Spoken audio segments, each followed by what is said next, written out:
आपण सध्या महाराष्ट्रभर पाहतायच की किती गढूळ वातावरण या जातीवादी विचारांनी झालेलं आहे महाराष्ट्रात.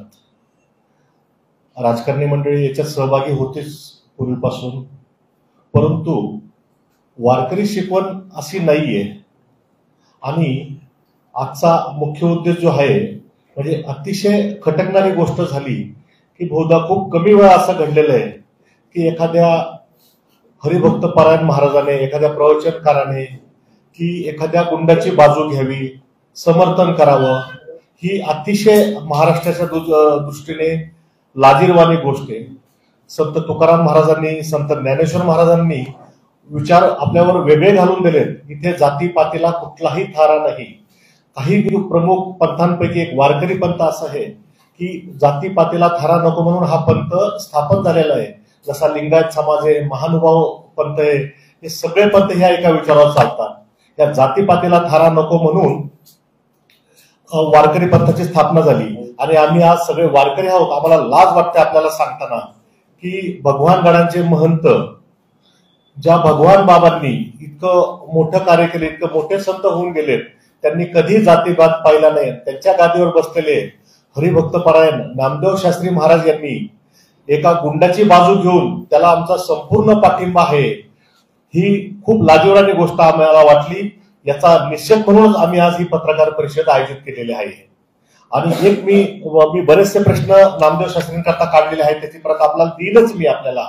मी एक साधेसुधे प्रश्न विचारतो की ज्या वेळेला एका समाजाकरता जरांगे पाटील उपोषणाला बसले होते, त्यावेळेला जरांगेंना झालेला त्रास, तिथल्या महिलांना झालेली पोलिसांकडून मारहाण, याच्याबद्दल शास्त्रींना काहीच पाठिंबा द्यावा वाटला नाही.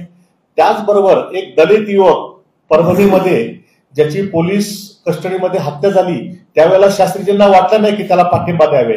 म्हणजे यांना फक्त एका जातीपुरते हे संत आहेत असंच दाखवण्याचा यांचा प्रयत्न आहे. आणि आता ते उघडपणे जो पाठिंबा देत आहेत गुंडांना की यांना पाठिंबा आहे, हे हत्यारे नाहीत, हे असे नाहीत, परंतु सर्वश्रुत आहे महाराष्ट्रामध्ये की ह्या ज्या गुंडांना त्यांनी पाठिंबा दिला, ज्या राजकारणी गुंडाळाला त्यांनी पाठिंबा दिलाय, त्यांनी किती वखत बीड बदनाम करून ठेवलंय महाराष्ट्रामध्ये. आपण सगळे त्याला साक्षीदार आहोत. विपर्यास कुठलाच नाही. कालही आम्हाला अपेक्षित होतं की ज्या वेळेला संतोष देशमुखांची मुलगी आणि भाऊ भेटायला गेले, त्यावेळेला त्यांनाही पाठिंबा दिला. बरोबर आहे, त्यांनी त्या राजकीय गुंडाला पण पाठिंबा दिला. आम्हाला अपेक्षा अशी होती की त्यांनी सांगावं माझं म्हणणं मी मागे घेतो, मी माफी मागतो, माझ्याकडनं चूक झाली, ही आम्हाला अपेक्षा होती. आणि अजूनही आमची मागणी त्यांच्याकडे हीच. मी सगळ्यात शेवटी सांगणारच आपल्याला की त्यांनी जर नाही माफी मागितली, आम्ही एक 7-8 दिवस वाट पाहू, नाही तर राज्यभर या गोष्टी करता आम्ही आंदोलन उभारणार आहोत, ठिकठिकाणी उभारणार आहोत आंदोलन.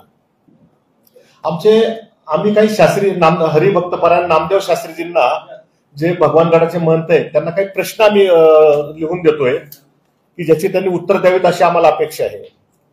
ज्यांनी संतोष देशमुख यांची हत्या केली त्यांची मानसिकता तशी का बनली गेली हे देखील पाहिले पाहिजे.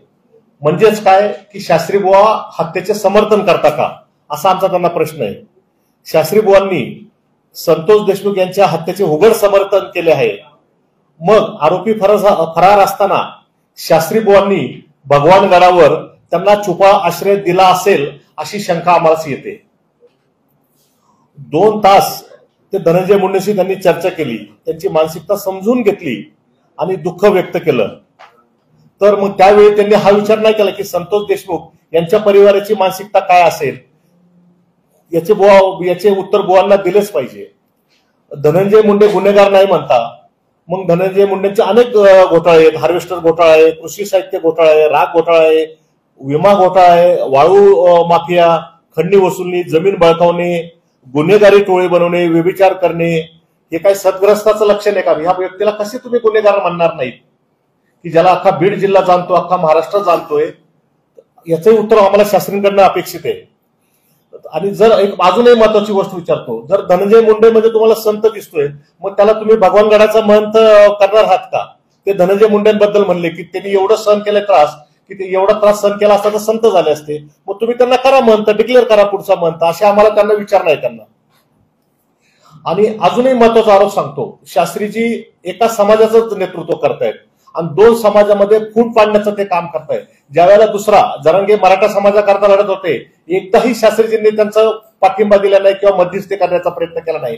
मग त्यांचा उद्देशच आहे की या दोन समाजामध्ये तेढ कशी राहील किंवा समाजामध्ये तेढ कशी राहील.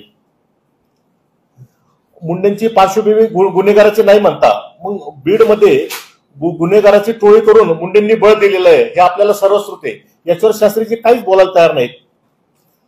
संतोष देशमुख यांनी गावातली दलित बांधवांची बाजू घेऊन सरपंच बाजू घेतली, सरपंचांना त्यात मध्यस्थी करावी लागते.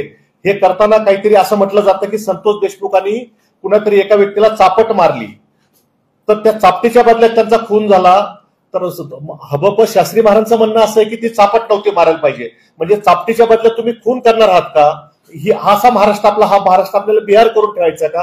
याचंही शास्त्रीजींनी उत्तर द्यावं. धनंजय मुंडेंनंतर दुसऱ्या दिवशी पत्रकार परिषद घेतली, मोठ्या आकाची मोठ्या गुंडाची पाठाकण केली आणि राज्यातील अनेक समाज आरक्षणाकरता आयुष्यभर लढतायत, त्यांना एकदाही त्यांनी पाठिंबा दिला नाही. हे कुठे शास्त्री महाराजांना शोभतंय का? हेच काय असे अनेक प्रश्न आम्हाला शास्त्रीजींना विचारायचे आहेत. आज धनंजय मुंडे सलाईन लावून त्यांच्याकडे गेले, त्यांनी पाठिंबा दिला. उद्या जर तुमच्या पत्रकारांनी त्यांना प्रश्न, उद्या वाल्मिक करार जर आला तर त्याला पाठिंबा देणार का? उत्तर नाही देऊ शकले. ते काय म्हणतात, ते नेते नाहीयेत. हा कसला भेदभाव झाला संतांपुढे? संतांपुढे सगळेच सारखे पाहिजेत ना. तर हे आणि असे अनेक प्रश्न आहेत. आपल्याला विनंती आहे की आपण याला जास्तीत जास्त प्रसिद्धी द्यावी. आणि जर शास्त्रीजींनी 8 दिवसाच्या माफी नाही मागितली तर आमची राष्ट्रवादी आध्यात्मिक व वारकरी आघाडी 8 दिवस वाट पाहणाऱ्यावर राज्यभर त्यांच्या विरुद्ध आंदोलन आम्ही चालू करणार आहोत. सांगतो आमची आघाडी सांगतो, ही राष्ट्रवादी वारकरी आघाडी बरोबर 1 वर्षापूर्वी स्थापन झालेली आहे. आमचा आक्षेप धनंजय मुंडेंपेक्षा हबप नामदेव शास्त्री महाराजांवर आहे. हबप नामदेव शास्त्री महाराजांनी पूर्वी असं कुठेही केलेलं नाहीये की उघड पाठिंबा कुठेही दिलेला नाहीये. मुंडेंबद्दल आमचं ह्या याच्यात काही आमचा आम्ही वारकरी असल्यामुळे आम्ही वारकऱ्यावर आक्षेप घेणार.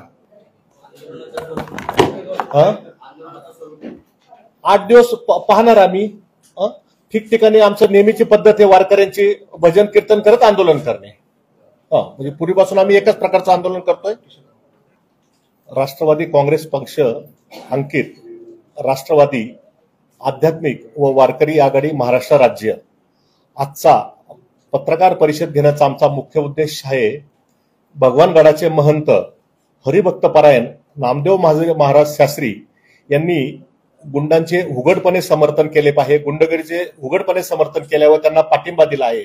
आमची वारकरी म्हणून त्यांना मागणी अशी आहे की पुढील 8 दिवसात त्यांनी समस्त वारकरी बांधवाची महाराष्ट्राची माफी मागावी. अन्यथा राष्ट्रवादी वारकरी व आध्यात्मिक व वारकरी आघाडी महाराष्ट्रभर आंदोलनाने त्यांच्या विरुद्ध आम्ही आंदोलन करणार आहोत. आंदोलनाचं स्वरूप भजन कीर्तन